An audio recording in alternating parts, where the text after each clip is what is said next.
آپ کے سامنے چند حقائق رکھنے کی کوشش کروں گا۔ کشمیر کے اندر رسمی دین اسلام کو فروغ دیا جا رہا ہے۔ میرے ایمانی جذبات کو بدتمیزی سمجھتے ہیں اور مجھے بڑا نقصان بھی ہوا۔ ان کو پیچھے سے گائیڈ کرنے والے چند ہی یہاں کے مولوی تھے۔ ان کی طرف سے مجھے کہا گیا کہ آپ نظام الدین والی جماعتوں کو ان کے قیام کو منع کر دیں۔ کشمیر کے اندر امارت اور شورا کے بجائے یہاں کہا جاتا ہے علماء والی جماعت، اور یہ جو ہے گمراہ لوگوں کی جماعت، نظام الدین والوں کو گمراہ جماعت کہا جاتا ہے۔ اور یہاں کہا جاتا تھا بس یہ علماء بالکل اس کام سے الگ ہو چکے ہیں، اس کام کو کرنے والے جو لوگ ہیں وہ صرف گمراہ ہیں۔ یہاں یہ کہا گیا کہ دارالعلوم دیوبند کا جو فتویٰ ہے وہ تو نظام الدین والی جماعت کے اوپر ہے۔ بہرحال یہ ایک سخت بحث ہو جائے گی اور ہونی بھی چاہیے۔ یہاں لوگوں کو حقیقت معلوم ہونی چاہیے کہ یہاں آپ کو گمراہ کیا جاتا ہے۔ میرے متعلق جو ہے فتویٰ جاری کر دیا گیا کہ اس کے پیچھے نماز نہیں ہوتی، کہ میں جب بات کروں تو میں ہوں آدھا ادھورا مولوی، میرے پاس سرٹیفکیٹ نہیں ہے، سند نہیں ہے۔ مجھے یہ کہا جاتا ہے کہ اس کے پاس تو سند ہی نہیں ہے، یہ جو بات کہتا ہے اس کی بات قابل قبول نہیں ہے۔ اور جب ان کو اپنی تعداد بڑھانی پڑے، اپنی جماعتوں میں زیادہ سے زیادہ مولویوں کو دکھانے کی ضرورت پڑے، تب ان کے ساتھ وہ حافظ بھی نہیں ہوتا، وہ 2 پارے 3 پارے ناظرہ پڑا ہوا، وہ مدرسے سے بھاگا ہوتا ہے، تو اس کو ساتھ میں چلا کر کہتے ہیں یہ تو بڑے علامہ جی ہیں۔ اعوذ باللہ من الشیطان الرجیم، بسم اللہ الرحمن الرحیم۔ کنتم خیر امۃ اخرجت للناس تأمرون بالمعروف وتنہون عن المنکر وتؤمنون باللہ۔ قال النبی صلی اللہ علیہ وسلم بلغوا عنی ولو آیہ، وقال من رأى منکم منکرا فلیغیرہ بیدہ فإن لم یستطع فبلسانہ فإن لم یستطع فبقلبہ وذلك اضعف الایمان۔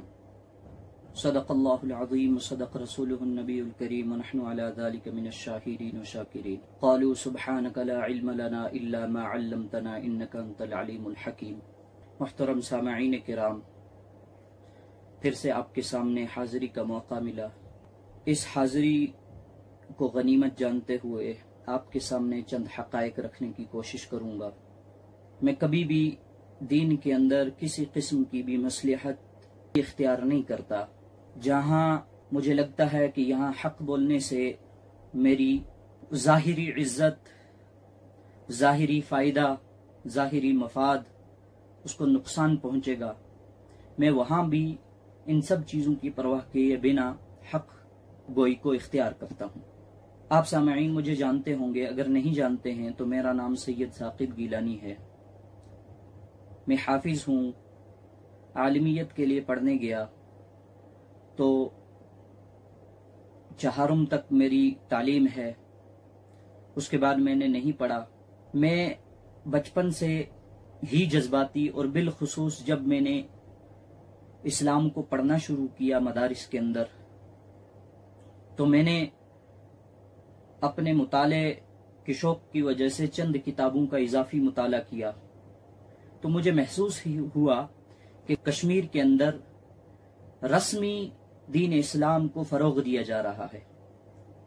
جس دین اسلام کی اشاعت کرنی چاہیے تھی، جس دین اسلام کو زمینی سطح پر، گراؤنڈ لیول پر لانا چاہیے تھا، جو اصل اسلام ہے، اس کو چھوڑ کر فروعی مسائل کو یہاں فروغ دیا جاتا ہے۔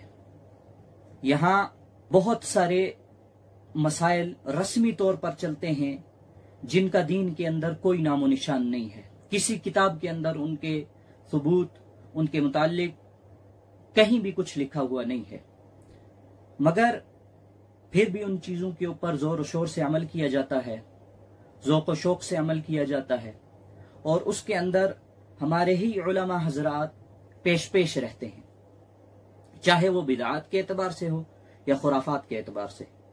جب میں نے ان چیزوں کو دیکھا، محسوس کیا، تو میرے اندر ایک ہی آگ کا شعلہ اٹھا کہ میں کبھی بھی اس قسم کا جو ہے دین کے اندر مصلحت کے اعتبار سے دین کے ساتھ جو ہے کمپرومائز نہیں کروں گا، سمجھوتا نہیں کروں گا۔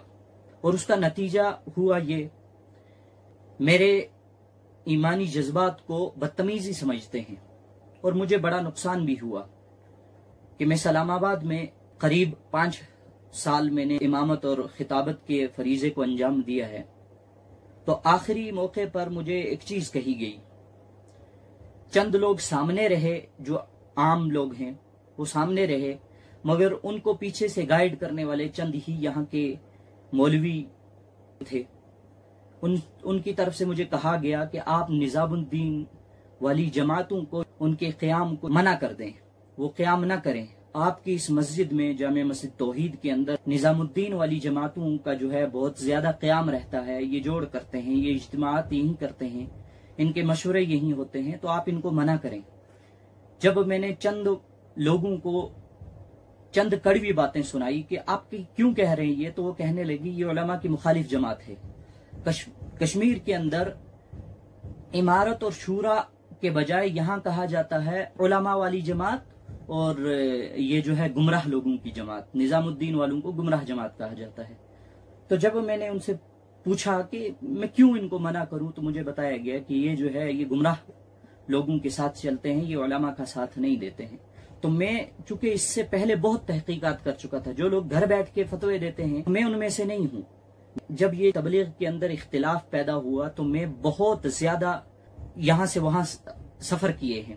میں نظام الدین پہنچا، جب یہاں کہا جاتا تھا کشمیر کے اندر کہ نظام الدین کو تالا لگ چکا ہے، وہاں کوئی مولوی نہیں ہے، جب میں وہاں گیا تو سینکڑوں دارالعلوم دیوبند کے، وقف کے، مظاہر العلوم جدید اور قدیم کے، یہاں تک کہ ندوہ کے اور بہت سارے چھوٹے بڑے مدارس کے میں نے علماء، فارغین علماء وہاں دیکھے، جو وہاں جن کی تشکیل کی گئی تھی، جو وہاں سے جماعتوں کے لیے نکلنے والے تھے، اور یہاں کہا جاتا تھا بس جی علماء بالکل اس کام سے الگ ہو چکے ہیں، اس کام کو کرنے والے جو لوگ ہیں وہ صرف گمراہ ہیں۔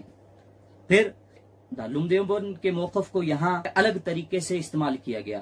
یہاں یہ کہا گیا کہ دارالعلوم دیوبند کا جو فتویٰ ہے وہ تو نظام الدین والی جماعت کے اوپر ہے، اور اسی کو جو ہے آڑ بنا کر پچھلی مرتبہ انہوں نے بارہمولہ مسجد ارشاد میں جو بڑا مجمع بٹھایا، جس کے اندر فتویٰ جاری کیا گیا کہ ان کے ساتھ چلنے والا گمراہ ہے، یہ عنقریب یہ فرقہ بننے والے لوگ ہیں، جو بھی ان کی قیادت، ان کی رہبری میں چلے گا وہ گمراہ ہے۔ اس طریقے کا جو فتویٰ دیا گیا، میں تو اس کو سرے سے انکار کرتا ہوں، میں اس کا قائل نہیں ہوں، میں نہیں مانتا ہوں۔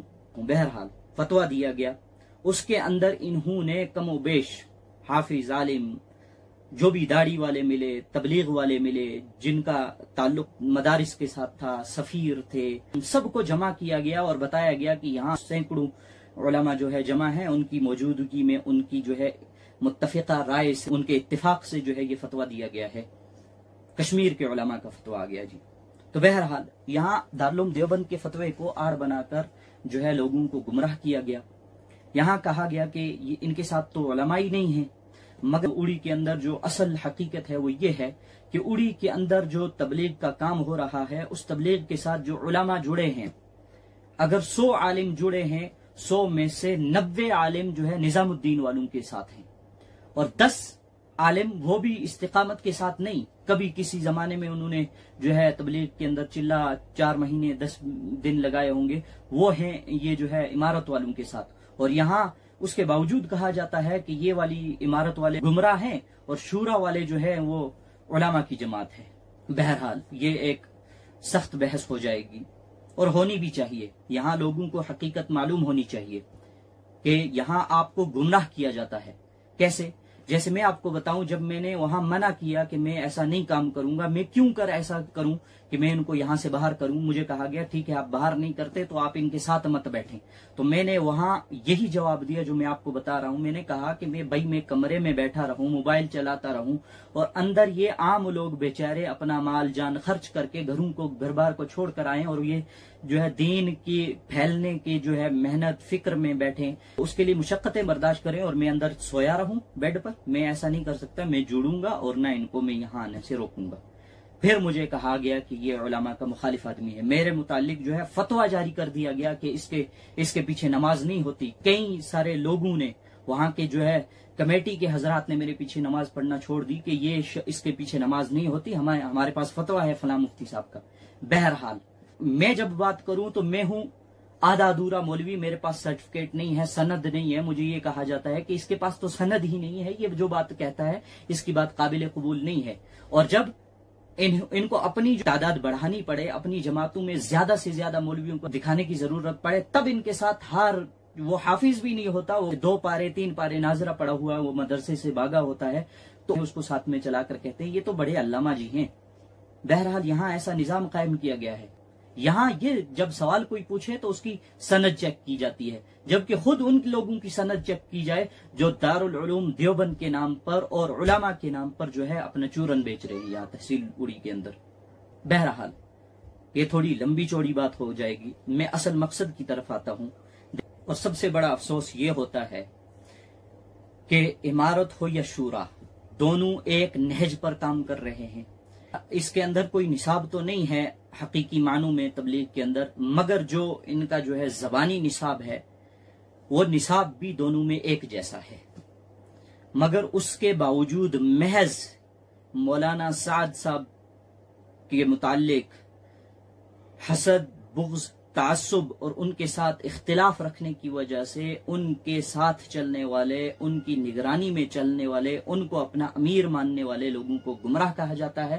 اور سیم وہی کام، سیم وہی اسی نصاب پر، اسی طرز عمل پر کام کرنے والے دوسرے طبقے کو جو شورا والوں کے ساتھ تعلق رکھتے ہیں، ان کو ان کے اندر بس مولانا سعد صاحب کی عقیدت نہیں پائی جاتی، ان کی رہبری میں وہ کام نہیں کرتے، وہ ان کو اپنا امیر نہیں مانتے، تو ان کو حق پر اور ان لوگوں کو گمراہ شمار کیا جاتا ہے. یہ کسی قسم کا قاعدہ کلیہ ادھر استعمال کر کے ان لوگوں نے جو ہے یہ فتویٰ جاری کیا ہے. اب بہرحال بات کو مختصر کرتے ہیں. دین کے اندر علماء کا ایک مقام ہے جس کو قرآن مقدس نے ثابت کیا ہے. قرآن مقدس میں علماء کے فضائل و اللہ تعالیٰ نے ارشاد فرمایا ہے، انما یخشى اللہ من عباده العلماء قل هل يستوي الذین يعلمون والذین لا يعلمون. اور ایسی کئی آیات ہیں جن کے اندر علماء اور علم والوں کی فضیلت کو بیان کیا ہے. اور اسی طریقے سے نبی اکرم صلی اللہ علیہ وسلم کی بے شمار احادیث ہیں علماء کے متعلق، علماء کے فضائل جن کے اندر ہیں. قرآن و حدیث کو سامنے رکھتے ہوئے ہمارے اوپر علماء کا ادب کرنا، ان کا احترام کرنا، ان کی صحبتوں میں بیٹھنا، یہ سب چیزیں فرض کے درجے میں ہیں. مگر میں کہوں کہ اس کے باوجود اس امت کے اندر دین کا ٹھیکہ صرف علماء کو نہیں دیا گیا ہے. اس امت کے ہر فرد کے اوپر دین کی اشاعت کرنا، دین کی تبلیغ کرنا، دین کی دعوت دینا لوگوں کو فرض ہے. اور وہ قرآن شریف کی آیات اور احادیث مبارکہ سے ثابت ہے. قرآن مقدس کی ایک آیت جو ہر ذی شعور، ذی عقل، ہر خاص و عام کو معلوم ہے، زبانی یاد ہوگی، کنتم خیر امت اخرجت للناس تأمرون بالمعروف وتنہون عن المنکر، کہ تم بہترین امت ہو، تم نکالے گئے ہو لوگوں کے نفع کے لیے، تم لوگوں کو امر بالمعروف یعنی اچھے کاموں، نیک اعمال، اعمال صالح اور دین کی دعوت تلقین کرو، اور برے کاموں سے، منکرات سے، بدعات سے، خرافات سے ان کو روکو، برے کاموں سے ان کو روکو. اور تم خود بھی اللہ تعالیٰ پر ایمان رکھتے ہو. اور اسی طریقے سے حدیث مبارکہ کے اندر امر بالمعروف کرنے اور نہی عن المنکر کرنے کا حکم ہے، جیسا کہ اللہ کے نبی صلی اللہ علیہ وسلم کی حدیث ہے، من رأى منکم منکرا فلیغیرہ بیدہ فإن لم یستطع فبلسانہ فإن لم یستطع فبقلبہ وذلک ضعف الایمان. کہ جب تم کسی منکر کو، برائی کو ہوتے ہوئے دیکھو تو اس کو اپنے ہاتھ سے روکو. اگر اتنی استطاعت نہیں رکھتے، تم اتنی طاقت نہیں رکھتے کہ اس کو ہاتھ سے روک پاؤ، تو اس کو زبان سے، وہ شخص جو اس گناہ کو کر رہا ہو اس کو تنقید کا نشانہ بناؤ، اس کو طنز کرو، اس کی بے عزتی کرو، اس کو جو ہے کڑوی کڑوی باتیں سناؤ، تاکہ وہ اس ناسور سے باز آ جائے، اس گناہ سے رک جائے. اگر تم یہ بھی نہیں کر سکتی، طاقت نہیں ہے، تو اس ناسور کو، اور جب تک وہ شخص اس ناسور کے اندر ملوث ہے، اس گناہ میں پڑا ہوا ہے، اس کو دل سے برا جانو. اور فرمایا یہ جو دل سے برا جاننا ہے یہ ایمان کا آخری درجہ ہے. اگر دل سے بھی برا نہیں جانتے تو یہ آپ مان لیں کہ آپ کے دل کے اندر ایمان کی رتی بھی نہیں ہے. تو ان سب چیزوں سے معلوم ہوا کہ دین کے اندر، اسلام کے اندر علماء کے فضائل تو ہیں، علماء کی فضیلت تو ہے، علماء کا تقدس تو ہے، مگر دین صرف علماء کی جاگیر نہیں ہے.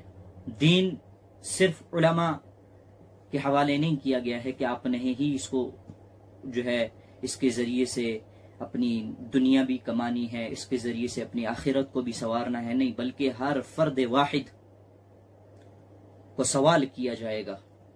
فرمایا کلکم راع وکلکم مسئول عن رعیتی. ایک لمبی حدیث ہے جس کے اندر ہر شخص جو ذمہ دار ہے، جو سرپرست ہے، اس کو بتایا گیا کہ تم سے تمہارے ماتحتوں کے دین کے متعلق سوال پوچھا جائے گا کہ تم نے ان لوگوں کو کتنا اچھائی کا حکم کیا ہے، کتنے اچھے کاموں کے اندر لگایا ہے، کتنی دین کو ان کے اندر منتقل کرنے کی کوشش کی ہے، کتنی دین کی دعوت دی ہے.